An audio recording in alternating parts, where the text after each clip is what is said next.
hoje são 24 de julho de 2026.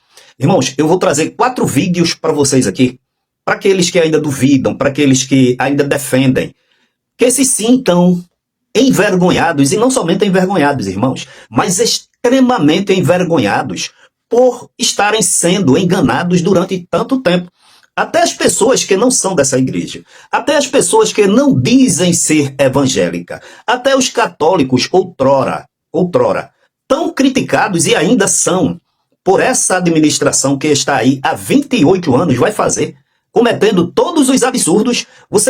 Eu vou trazer aqui 4 videozinhos para vocês. Primeiro, a manifestação de uma internauta sobre um evento lá em Petrolina, no Congresso das Senhoras. Então ela presta atenção. Por certo, ela conferiu com a Bíblia, por certo, ela conferiu com o que se prega de palavras e o que se vive na prática, e trouxe de uma maneira tão eloquente, tão elucidativa, tão educada, essa sua manifestação sobre o que ela presenciou no Congresso das Senhoras em Petrolina, administrado, ou seja, onde lá existe um gestor que está, como eu falei ontem, não é gerente, não é gestor, não é pastor, ele é um olheiro, ele é a extensão dos dedos, dos braços do desviado Ailton José Alves. Porque, veja, essa incoerência foi lá. E lá a incoerência já começa por ele. Porque um homem que está sobre o povo, para dar exemplo, para liderar, está intrigado, não fala, não visita, não tem comunhão com os seus irmãos pastores aqui de Recife. Então, assista essa manifestação dessa internauta, por favor. A primeira-dama de Petrolina é ministra extraordinária da Eucaristia. E ela acabou de postar que ontem estava participando do Congresso das Mulheres na Assembleia de Deus. Ver esse vídeo como católica me gera uma estranheza. Eu não vou julgar aqui a intenção do coração de ninguém. Nem vou dizer que eles foram lá por politicagem. Mas o ministro extraordinário da Eucaristia é um leigo escolhido pelo sacerdote e aprovado pelo bispo para distribuir a Eucaristia na ausência de um padre. Não só nas missas, mas poder levar a Eucaristia para a casa dos doentes e em todos os lugares onde as pessoas não conseguem vir até a igreja. E quando um ministro extraordinário da Eucaristia, ele usa as mesmas vestes que outros assembleanos e vai para sua igreja cantar e fazer vídeo para colocar na internet, me gera um desconforto e aqui eu não tenho nada contra os irmãos assembleanos nem os irmãos evangélicos de nenhuma denominação. Mas imagine os irmãos evangélicos aqui se a primeira-dama fosse obreira da Assembleia. Qual o sentimento que você teria se de repente visse num vídeo ela de olhos fechados, rezando um terço numa novena do Senhora da Graça? Eu acho que é esse sentimento que incomoda. Não teria problema nenhum ela ser primeira-dama e ser evangélica. A fé do político não deveria influenciar na nossa decisão de voto. E eu sei que às vezes participar de eventos como esses faz parte do encargo. Talvez ela teria que estar ali, ou não. O problema não é ela ser primeira-dama. O problema não é ela estar no evento da Assembleia. O problema é ela ser uma ministra extraordinária da Eucaristia no evento da Assembleia só porque é primeira-dama. É esse lado da política que eu não gosto. Olha, ela, de forma tão educada, mas tão didática, ela manifestou, né, aquilo que ela pensava ou pensa ser o Evangelho, ou as pessoas que pregam o Evangelho. Tá? Agora, por certo, ela estava falando desse videozinho, ou seja, desse ato, né, dessa cena que vocês vão ver nesse próximo vídeo. Assistam aí, por favor.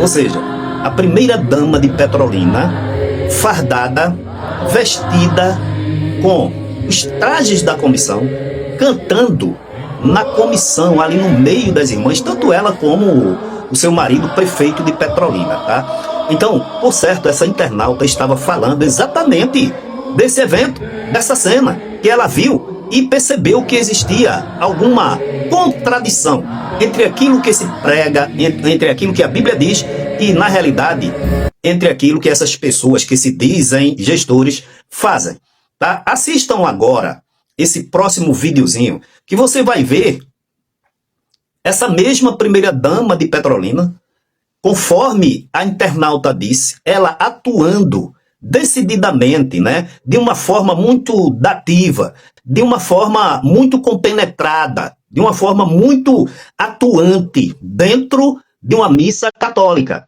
Então, ela viu isso aí e percebeu esse contraste. Assista aí.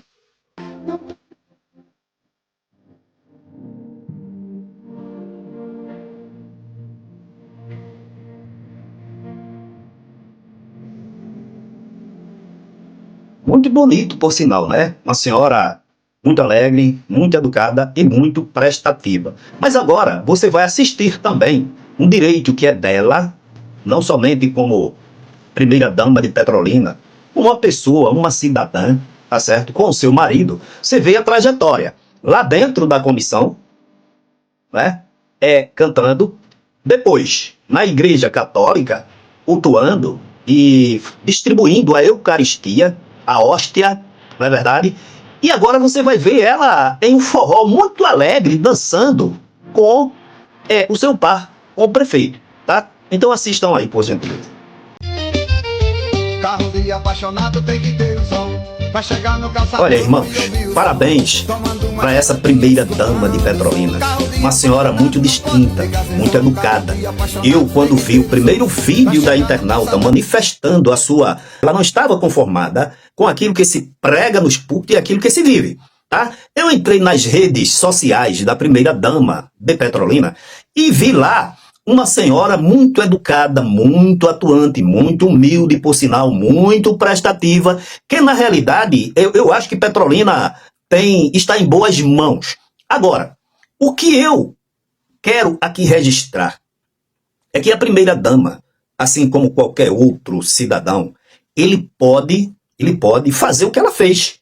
E lá, ninguém ia proibi-la de vestir uma farda, ninguém ia proibi-la de cantar na igreja, tá certo? Ninguém ia proibi-la também de acessar aos cultos, só que, veja, em outros momentos, eu vi a deferência de que foi dada à primeira-dama e ao prefeito, lá cantando com o fardamento da comissão. Irmão Josué, e tem alguma coisa errada? Eu acho que não. É um direito dela. Ah, mas não pode vestir a farda. Por que não? Existe algum fator proibitivo? Existe alguma... Ela cometeu algum crime? Ela cometeu algum insulto? Não. Ela se sentiu à vontade e estava, inclusive, louvando a Deus com muita inspiração. Tanto ela como o esposo dela, prefeito de Petrolina. Agora, o erro, a não conformidade, os desvios de conduta, as agressões, as coisas que se prega e não se faz, está do lado da administração da IEADPE na gestão de Ailton José Alves. Uma gestão cheia de desvio de conduta, cheia de perseguição, cheia de opressão, cheia de intimidação, cheia de humilhação, cheia de pragas, cheio de tudo e de ofensas a todas as pessoas.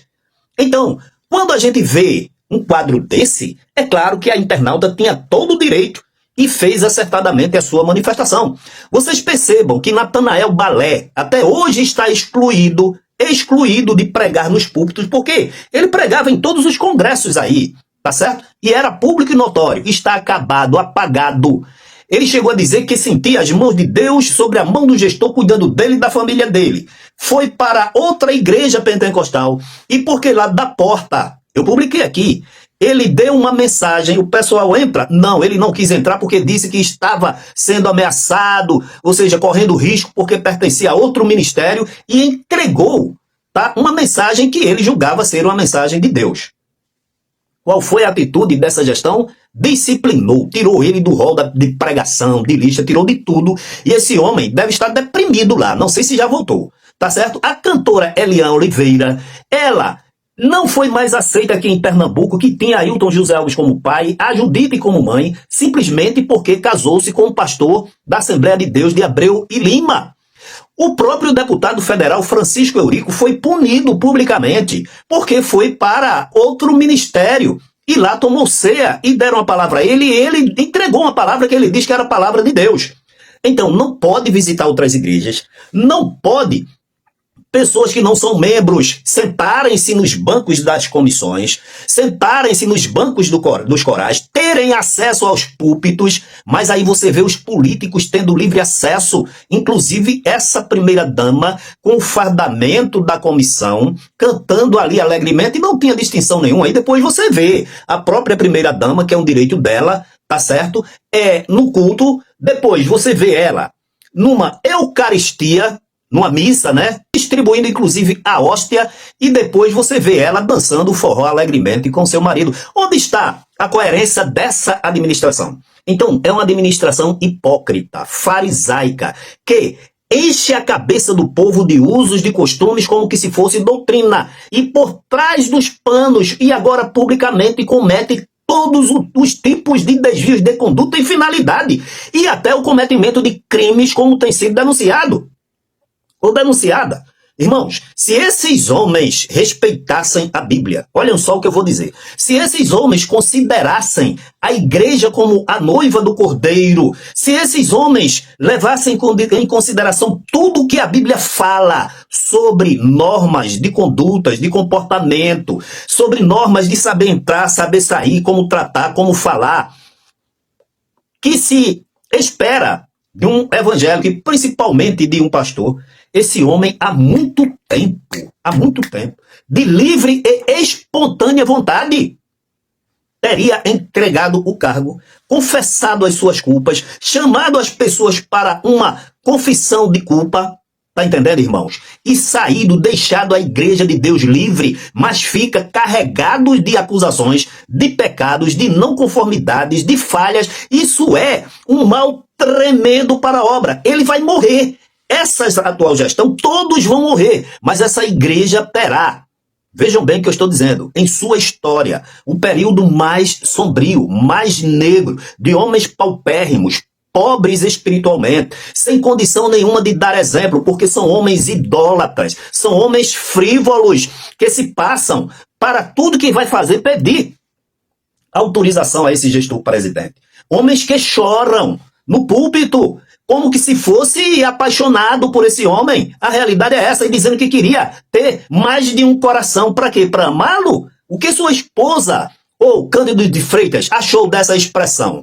Ou Elijanai, qual foi a ação, a atitude, a reação de sua esposa, dos seus filhos, quando viu você beijando o gestor presidente na presença de milhares de mulheres ali sentadas?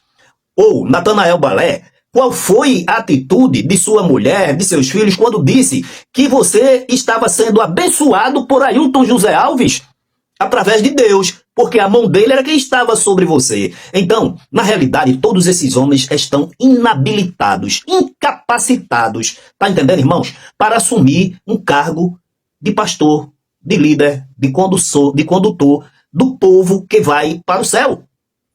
Se eles tivessem conhecimento das suas insignificâncias, do seu estado espiritual deplorável, esses homens andavam de joelhos e não se arvorariam jamais a estar ministrando, ensinando e na igreja, e o pior, acusando as pessoas por estarem denunciando os seus pecados. Não é demais dizer que o Albérico Inácio aqui disse que a língua das pessoas que estavam denunciando esses maus feitos, esses pecados, iam apodrecer na boca. O Marcelo Teles disse que Deus ia ferir de câncer na língua. Irmãos, são agoureiros, praguejantes, feiticeiros, idólatras, beijoqueiros, homens frívolos, inabilitados, incapacitados para estarem à frente da obra de Deus. Trago essas provas, essas comprovações, esses relatos, para talvez abrir a sua cabeça e de uma vez por todas você perceber que está sendo enganado. Não é, Josué? São os fatos que estão aí totalmente em contradição ao que a Bíblia ensina, ao que os apóstolos ensinaram, viveram. E dessa maneira, jamais esse povo entrará nas mansões celestiais. E, consequentemente, aqueles que os têm, esses homens, como homens de Deus, como santos homens de Deus, e tem o gestor presidente desviado, caído em pecado, como o anjo da igreja, pode ser o anjo caído em pecado. Então, vocês também, que o seguem, estão em trevas. E quem está em trevas não poderá jamais alcançar a luz que emana do trono de Deus, que lá não precisa de sol nem de lua, porque a luz do Altíssimo, a glória do Altíssimo haverá de iluminar. Lá não entra coisa comum, imunda ou impura que contamine. E vocês vivem vivem permanentemente com o pecado, com a abominação, com a excrescência e com a nojeira dentro desses cultos e o pior, dizendo que estão cultuando ao Deus dos céus. Que Deus em Cristo a todos abençoe.